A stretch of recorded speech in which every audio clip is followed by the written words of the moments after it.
MCQs of chapter number 1 real numbers class 10th. First question. If two positive integers a and b are expressible in the form a equal to pq square and b equal to pq q, p comma q being prime numbers, then LCM of a comma b is. Question में given ये है, दो positive integers हैं a और b, उनको कुछ इस form में एक्सप्रेस किया गया. a की वैल्यू है पी क्यू स्क्वायर और b है पी क्यू क्यू. p और q दोनों ही प्राइम नंबर्स हैं. अब हमें एलसीएम बताना है इनका. ठीक है जी, तो देखिए a equal to p q square, b equal to p q Q.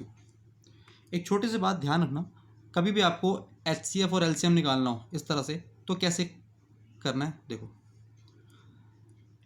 Suppose करो अगर इस क्वेश्चन में पहले तो एचसीएफ निकालना होता, मैं दोनों का बता देता हूँ. वैसे तो एलसीएम फाइंड करना है बट आप दोनों का समझो. अगर एचसीएफ फाइंड करना होता तो इसका आंसर क्या होता, और जब एलसीएम फाइंड करेंगे तब आंसर क्या होगा. एचसीएफ फाइंड करने के लिए सबसे पहले ये चेक करो इन दोनों में कॉमन कौन सा है. आप देखो दोनों में पी दिख रहा है आपको, ऊपर ए में भी है और इसमें भी है. ठीक है, एचसीएफ के लिए कॉमन चेक किया जाता है, दोनों में कॉमन क्या आ रहा है. दोनों में कॉमन पी भी आ रहा है और क्यू भी आ रहा है. अब एचसीएफ फाइंड करने के लिए ये देखना होता है जो कॉमन आ रहा है वो लीस्ट पावर कौन सी है. जैसे यहाँ पे p की पावर है 1 या p की पावर है 3, तो दोनों में से लीस्ट पावर वाला p कौन सा हुआ, ऊपर वाला p. एक तो p आ गया, और साथ में q चेक करो, यहाँ पे q स्क्वायर है, यहाँ पे q की पावर 1 है, तो दोनों में लीस्ट कौन सा हुआ, नीचे वाला. तो ये तो हो गया इसका एचसीएफ. अगर एचसीएफ फाइंड करने के बाद है तो इस तरह से आपने चेक करना है. ठीक है, बट हमें इस क्वेश्चन में एलसीएम निकालना है. एलसीएम के लिए क्या किया जाता है वो देखिए. एलसीएम के लिए ऐसा कुछ ज़रूरी नहीं है कि दोनों में आपको कॉमन चाहिए हो, वो सिर्फ एचसीएफ में होता है. जैसे मैंने देखा ना कि दोनों में कॉमन क्या आ रहा था, उन दोनों में से जो लीस्ट पावर वाला था वो लिया मैंने. बट एलसीएम में कॉमन नहीं लेना होता. आप सिंपली चेक करो, यहाँ पे एक तो p दिख रहा है और एक q. ठीक है, दोनों p में से हाईएस्ट पावर किसकी है, आप कहोगे सर 3, तो ये p क्यूब आ गया. ऐसे q में से हाईएस्ट पावर किसकी है, स्क्वायर वाले की, तो ये आ जाएगा.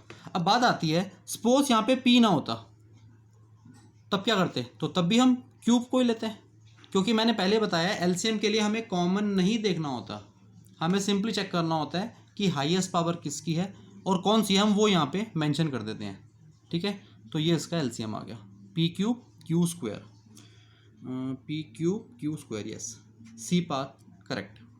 ठीक है, now question number 2, find the HCF of A comma B in question number 1. अच्छा, सेम ऊपर वाला क्वेश्चन ही है, सेम यही क्वेश्चन है, इसमें हमें एचसीएफ निकालना है. एचसीएफ निकालना सिखाया आपको मैंने. पी क्यू चेक कर लो, पी क्यू कौन सा ऑप्शन आ रहा है इसमें. यस, ए पार्ट. ठीक है, बहुत ही सिंपल क्वेश्चन है. Now third question, if two positive integers m and n are expressible in the form m equal to pq cube and n equal to p cube q square, where p and q are prime numbers, then HCF of m comma n. Same ऊपर जैसे question ही है, HCF find करना है. m equal to है p q cube, n equal to p cube q square. तो HCF का मैंने भी क्या बताया था आपको, सबसे पहले कॉमन चेक करो, कॉमन आ रहा है इसमें p भी और q भी. अब p की जो लीस्ट पावर है, यहाँ 1 है यहाँ 3 है, तो दोनों में छोटी पावर किसकी हुई, 1 वाले की, तो p आएगा. ऐसे ही q में चेक करो, छोटी पावर वाला q कौन सा है, नीचे q स्क्वायर, तो ये HCF आ गया. ऑप्शन चेक कर लो, ये रहा B part. Right. Question number 4, if the LCM of a and 18 is 36 and the HCF of a and 18 is 2, then a equal to. तो क्वेश्चन में गिवन है a और 18 का जो LCM है वो 36 है, तो LCM of a, 18 कितना है, 36. इसी तरह से HCF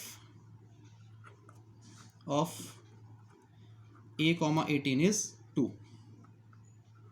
तो हमें HCF और LCM दोनों दे रखे हैं, हमें A की वैल्यू फाइंड करनी है। फॉर्मूला आपको पता है, फॉर्मूला होता है LCM इंटू में HCF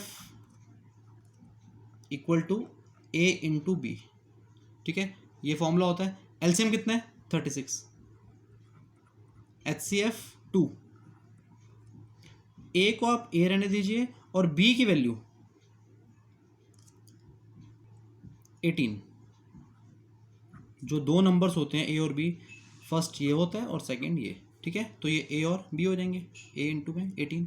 यहाँ से आपके पास A की वैल्यू आ जाएगी, तो A इक्वल हो जाएगा 36 इंटू 2 अपॉन 18।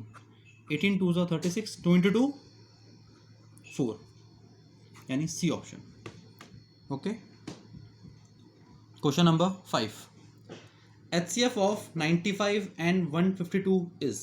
सिंपल सा क्वेश्चन है, इन दोनों के फैक्टर्स यहाँ पे लिख लो। 95 के फैक्टर्स होंगे 5 इंटू में 19। ठीक है, और यहाँ पे हम 152 के फैक्टर्स कर लेते हैं।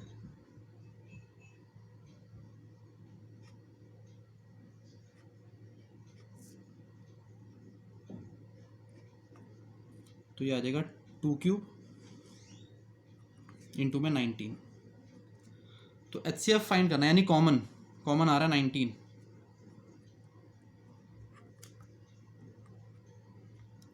C part, right.